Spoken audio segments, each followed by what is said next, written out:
মোৰ বহুত শুভকামনা মোৰ বহুত আশীৰ্বাদ আসলতে পবিত্ৰলে থাকিল আৰু যেতিয়া ৰাজনীতিত প্ৰথম যোগ দিছিল তেতিয়া মানে এদিন ফোন কৰোঁতে কৈছিল দাদা আশীৰ্বাদ দিব মই মোৰ আশীৰ্বাদ সদায় আছে যদিও আমি এনেকৈ লগ নাপাওঁ এতিয়া কাৰণ মোৰ কৰ্মস্থলী সম্পূৰ্ণ বেলেগ তেওঁৰ বেলেগ সম্পূৰ্ণ আমি সুদীৰ্ঘ প্ৰায় 25 বছৰমান আমি এটা ৰুমতে থকাৰ দৰে মই জুবিন পবিত্ৰ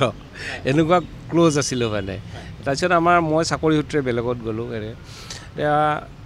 এটা কথা কওঁ মানে ফেচবুকত যেতিয়া কিবা কমেণ্ট দিয়ে খুব বেছি ট্ৰল কৰে ন মানুহবিলাকে আসলতে বহুত মানুহৰ কথা নজনাকৈ বহুতে ট্ৰল কৰি দিয়ে মানে এটা ৱেভত ট্ৰলবিলাক হৈ যায় মই দেখিছোঁ মই নিজে সেইকাৰণে অলপমান ফেচবুকৰ পৰা দূৰতে থাকোঁ পবিত্ৰৰ বিষয়ে মই ট্ৰল কৰা দেখিলে মনটো মোৰ বেয়া লাগে দেই মানে দেখোঁ আৰু তাকো ট্ৰল কৰে কৰিবই এইটো আৰু এটা কথা এইটো কথা হৈছে কি মানে পবিত্ৰ ৰাজনীতিত হঠাতে অহা নাই মানুহে ভবাৰ দৰে পবিত্ৰৰো এটা বেছ আছে হয়তো খুব এটা সক্ৰিয় বেছ নাছিল মানে তেওঁ আছু কৰা নাছিল ধৰক সক্ৰিয়ভাৱে আছু কোনো লিডাৰ নাছিল কিন্তু পবিত্ৰ খুবেই বুদ্ধিদীপ্ত এজন ল'ৰা আৰু অতি প্ৰখৰ তেওঁৰ স্মৃতিশক্তি আৰু তেওঁৰ এটা অৰ্গেনাইজেশ্যন চলোৱাৰ কাৰণে তেওঁক যিখিনি কোৱালিটি লাগে সেইখিনি সম্পূৰ্ণ তেওঁৰ আছে মানে লিডাৰশ্বিপ কোৱালিটি সম্পূৰ্ণ তেওঁৰ আছে আচলতে মানুহৰ ভিতৰত যিটো কোৱালিটি থাকে সেইটো সময় আৰু সুবিধা আৰু সেই ক্ষেত্ৰখন পালেহে বিকাশ হয় হয়তো পবিত্ৰৰ সেইটো এতিয়াহে বিকাশ হৈছে আৰু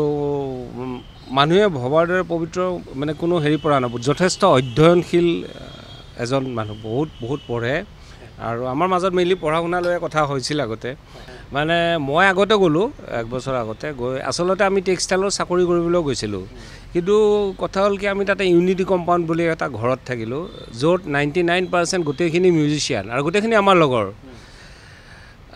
তো মানে কি হ'ল আমাৰ মানে সেই চাকৰি কৰাৰ স্পৃহাটো তাত গৈ নোহোৱা হৈ গ'ল একেবাৰে নোহোৱা হৈ গ'ল তাৰপিছত আৰু জুবিনে ক'লে ব'ল অসমতে আমি কিবা কৰিম আৰু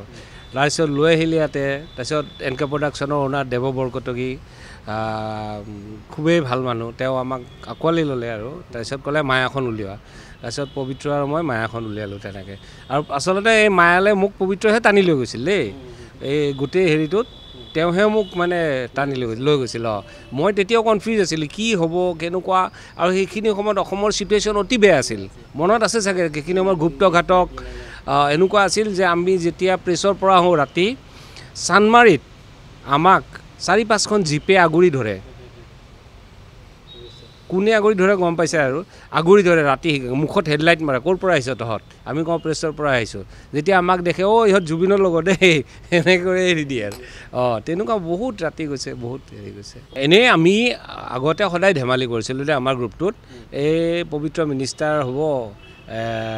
ৰবচন অমুক হ'ব জুবিন দা একদম ছুপাৰষ্টাৰ হ'ব এনেকুৱা মানে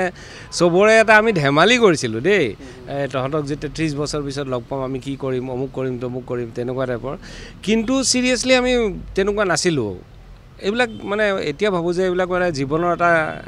খেল আৰু ভাগ্যৰ পৰিক্ৰমা মানুহে লৈ যায় তেনেকৈ হয় কিন্তু এটা কথা জানিছিলোঁ যে পবিত্ৰই কিবা এটা কৰিব ভাল মানে হয় মই ভাবিছিলোঁ কি পবিত্ৰ কালচাৰেল লাইনত বহুত ডাঙৰ ডিৰেক্টৰ হ'ব নহ'লে মানে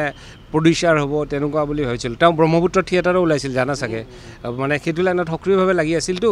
গতিকে মই পলিটিক্সৰ কথাটো আকৌ যে ঘূৰি আহিব পলিটিক্সত বা ইমান সক্ৰিয়ভাৱে অংশগ্ৰহণ কৰিব সেইটো মই ভবা নাছিলোঁ